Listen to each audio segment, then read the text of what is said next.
இன்றைக்கி வந்து வேர்க்கடலையும் கத்திரிக்காயும் வச்சு ஒரு மசாலா பண்ணலான்னு இருக்கேன். ஸோ அதுக்கு வந்து இப்போ அரைக்கணும். இதை வந்து கத்திரிக்காவை வந்து இந்த மாதிரி ஸ்லிப் பண்ணி வச்சுக்கணும். இந்த மாதிரி கிராஸ் கட்.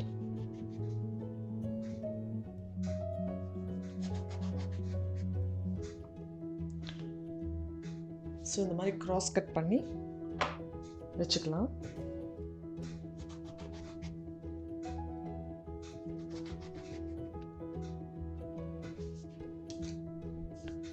ஸோ இந்த மாதிரி எல்லா கத்திரிக்காயும் இந்த மாதிரி பண்ணிவிட்டு கொஞ்சம் கோல்டு வாட்டர் போட்டு சோக் பண்ணி வச்சிடலாம். கொஞ்சம் சால்ட் போடணும்.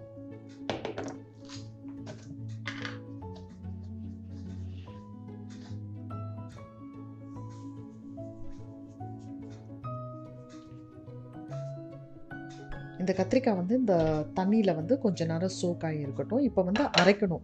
மிக்சியில் வந்து வேர்க்கடலை ஒரு கப் எடுத்துருக்கேன். 2 டேபிள் ஸ்பூன் வந்து திருகின தேங்காய் வச்சுருக்கேன். நான் வந்து இங்கே டெசிகேட்டட் கோகோனட் யூஸ் பண்ணுறேன். அப்புறம் 2 டீஸ்பூன் வந்து சில்லி பவுடர் ஆட் பண்ண போகிறேன். அப்புறம் கொஞ்சம் கொத்தமல்லி. இது 4 வந்து நம்ம மிக்சியில் வந்து கோர்ஸாக அரைச்சிக்கணும். இது வந்து தாளிக்கிறதுக்கு கடுகு, சீரகம், கருவேப்பிலை, பூண்டு. இது வந்து தாளிக்கிற ஐட்டம். ஸோ இதை வந்து இந்த 4 ஐட்டத்தையும் வந்து நான் மிக்சியில் ஒரு மாதிரி கோர்ஸாக கிரைண்ட் பண்ணி எடுத்துகிட்டு வந்துடுறேன். இது தண்ணியெல்லாம் ஊற்றக்கூடாது.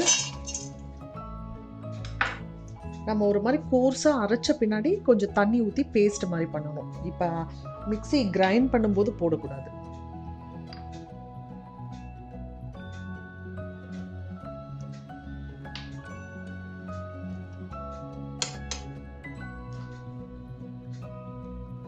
ஸோ பார்த்தீங்கன்னா இந்த மாதிரி ஒன்றும் பாதியமாக அரைச்சிக்கணும். ஸோ இந்த மாதிரி ஒரு கப்பில் போட்டு எடுத்துக்கிட்டேன் அந்த அரைச்சதை. இப்போ வந்து இதில் கொஞ்சம் சால்ட் ஆட் பண்ணிவிட்டு வார்ம் வாட்டரில் வந்து ஒரு பேஸ்ட் மாதிரி பண்ண போகிறோம்.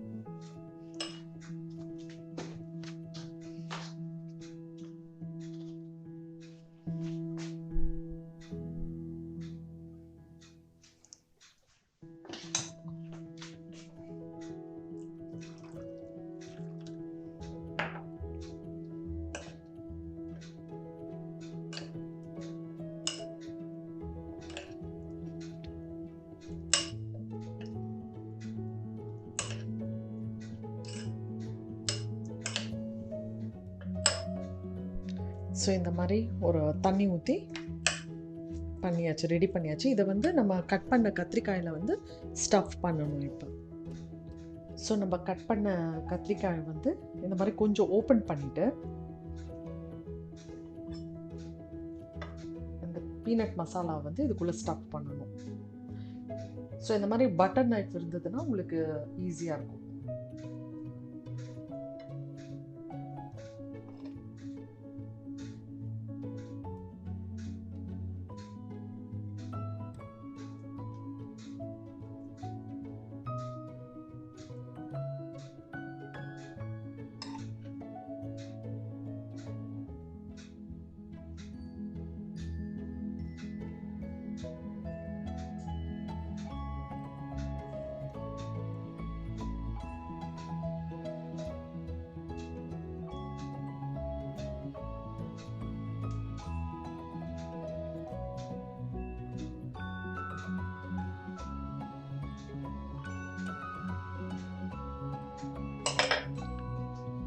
ஸோ இந்த மாதிரி எல்லா கத்திரிக்காயும் நம்ம ரெடி பண்ணி வச்சிடலாம். இந்த மசாலா வந்து கொஞ்சம் வாட்டரியாக இருந்தால் உள்ளே வைக்க முடியாது. ஸோ அதனால் இந்த மாதிரி ஓரளவு கொஞ்சம் ட்ரையாக இருக்கணும். இப்போ பார்த்தீங்கன்னா நல்லா ஓப்பன் பண்ணிவிட்டு இந்த மாதிரி உள்ளே ஸ்டஃப் பண்ணணும்.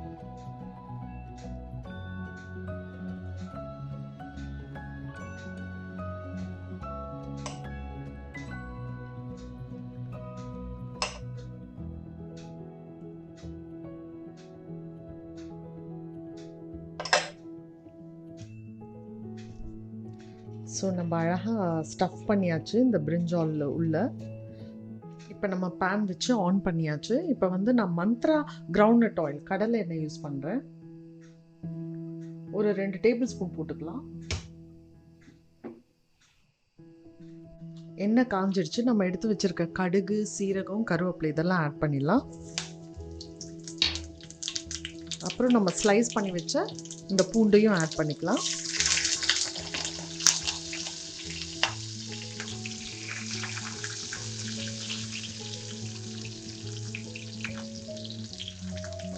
இந்த பூண்டு வந்து கொஞ்சம் லைட் ப்ரௌன் ஆகணும்.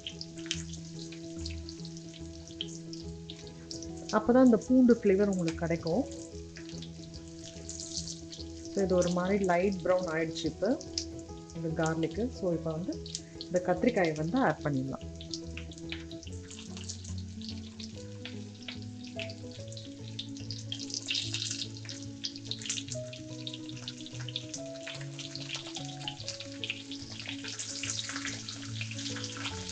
இது வந்து கொஞ்ச நேரம் லோ ஃப்ளேமில் குக் ஆகட்டும், மூடி வச்சிடலாம். நான் அதை சிம்மில் வச்சுட்டேன்.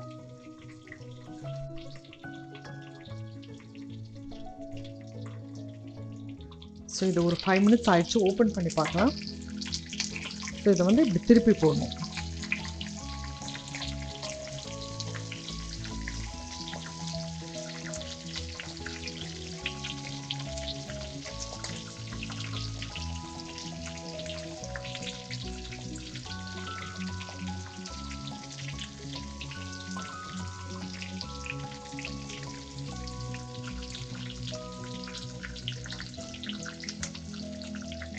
ஒரு 5 மினிட்ஸ் மூடி வைக்கலாம். இந்த சைடு 2 சைடு 5 மினிட்ஸ் குக் ஆகிடுச்சு. இந்த டைமில் நான் என்ன பண்ண போகிறேன்னா, நம்ம அரைச்சி வச்சு கொஞ்சம் மிச்சம் அந்த கோர்ஸ் இது இருக்குது, அந்த பீனட்டும் தேங்காய்லாம் அரைச்சோம்ல, அதை இதில் ஆட் பண்ணிக்கிறேன்.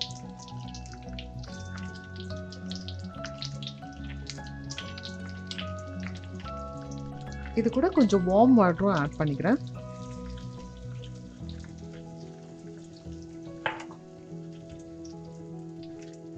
ஸோ இது கலரி விட்டுட்டு மறுபடியும் மூடி வச்சிடலாம்.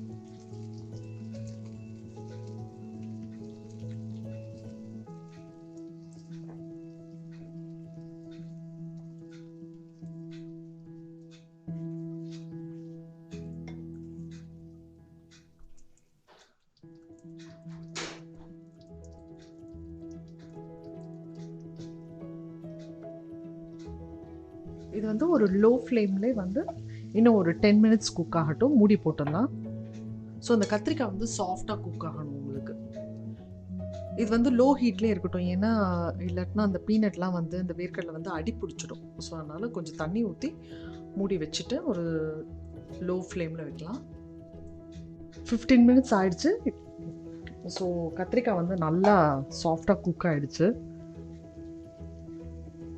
ஸோ அவ்வளோதான். இந்த ஸ்டேஜில் வந்து கொத்தமல்லி போட்டு இறக்கிடலாம்.